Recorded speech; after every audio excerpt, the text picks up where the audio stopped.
Lewis Kogoya eksekusi mati sesama anggota KKB Papua di distrik Boiga. Manajemen Markas Pusat Tentara Pembebasan Nasional Papua Barat, Organisasi Papua Merdeka (TPNPB OPM) mengonfirmasi bahwa anggota Kodam 3 Kalitopi Timika Holemumang tewas dibunuh di Kampung Yolokama, Distrik Boiga, Kabupaten Puncak, Papua Tengah.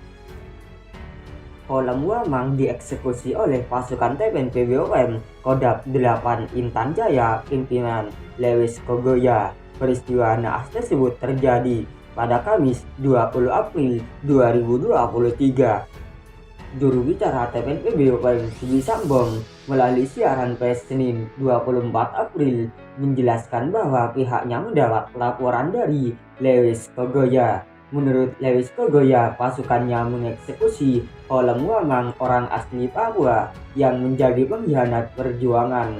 Lewis Kogoya dalam laporannya menyampaikan bahwa pasukan telah menembak mati Holemumang di Kampung Hulokoma, kata Sugi Sambong. Holemumang merupakan anak buah Joni Botak dari Kodam 3 Kalitopi Timika, sedangkan Lewis Kogoya merupakan staf operasi Kodam 8 Intan Jaya di bawah pimpinan Ondius Kogoya.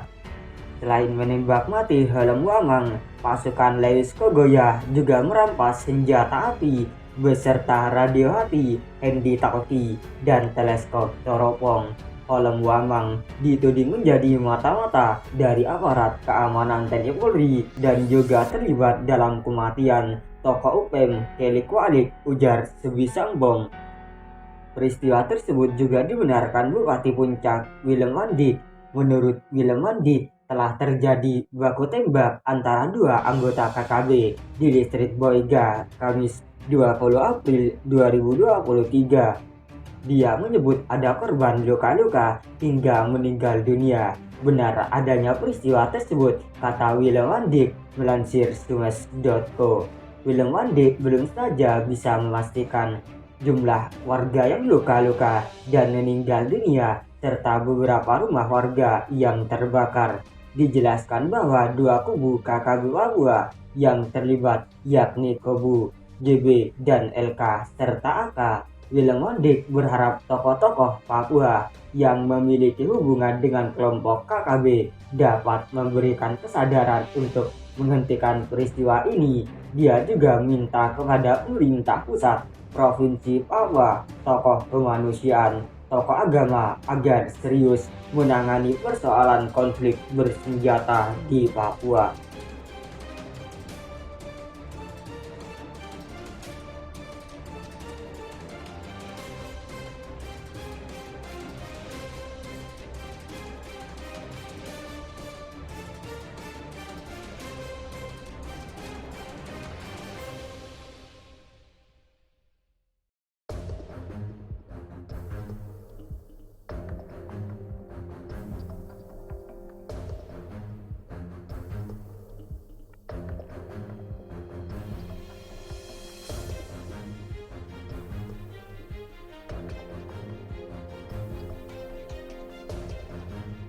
Semua langsung habis, komandan KKB ketar-ketir, anak buahnya gosong dengan benda ini.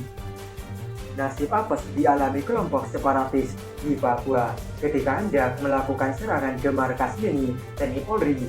Bukannya mendapat apa yang diinginkan, KKB Papua malah harus kehilangan anggota. Peristiwa penyerangan pos TNI Polri pun berubah menjadi cerita kelam bagi KKB Papua. Terungkap bahwa kisah kelam itu berawal dari muncul seorang pria yang tiba-tiba terlihat melintas di depan pos keamanan milik TNI Polri. Setelah berada persis di depan pos keamanan, pria yang berjalan sambil memegang tongkat itu tiba-tiba berhenti di depan pos. Pria itu lantas memandang ke arah pos pengamanan. Pria yang berjalan sambil memegang tongkat itu tiba-tiba berhenti di depan pos. Pria itu lantas memandang ke arah pos keamanan dan sesaat kemudian memalingkan muka untuk melanjutkan perjalanan. Hal aneh yang dilakukan pria tersebut adalah mengangkat tongkat kayu yang dipegangnya lalu menunjuk ke arah tanah. Gerakan aneh tersebut dilakukan sebanyak 2 kali. Kemudian sosok tersebut berlalu pergi dari tempat itu. Melihat pemandangan yang tak lazim tersebut, prajurit TNI yang berada di pos keamanan lantas menyapa sosok yang tak disebutkan namanya itu. Aparat TNI menyapa terlebih dahulu karena sosok tersebut adalah orang yang dikenal yang beberapa waktu sebelumnya pernah memberikan isyarat tentang serangan KKB ke TNI Polri. Kala itu pria tersebut mengisyaratkan bahwa akan ada serangan kelompok kriminal bersenjata ke arah pos keamanan. Isyarat itu ternyata benar adanya karena beberapa hari berikutnya segerombolan orang tak dikenal mendatangi pos keamanan dan menyerang aparat TNI Polri. Oleh karena itu, ketika muncul tubuh pria itu memperlihatkan gerakan tangan yang aneh, tanda-tanda itu pun langsung direspon oleh aparat TNI Polri. Setelah pria itu menjauh dari pos keamanan, aparat TNI Polri pun langsung mengambil langkah-langkah konkret dengan kemampuan analisa militer yang dimiliki. Prajurit TNI Polri pun mulai siaga. Ini dilakukan lantaran momen buruk dikhawatirkan akan segera menerjang markas mini TNI Polri di wilayah pedalaman Papua ini. Makanya, sepanjang hari aparat TNI Polri benar-benar siaga untuk meladeni kelompok separatis yang diprediksi bakal menyerang. Namun apa yang dinantikan itu tak kunjung datang. KKB yang biasanya bertindak nekat sepanjang siang itu tak menampakkan batang hidungnya. Meski demikian, aparat terlatih kebanggaan NKRI itu tetap siaga, sebab yang dinantikan adalah hal yang amat berbahaya. Ketika malam hampir tiba, kesiagaan di markas TNI Polri itu mulai ditingkatkan. Tak hanya sebatas menyiapkan persenjataan, tapi pantauan terhadap situasi di sekitar markas pun mulai ditingkatkan.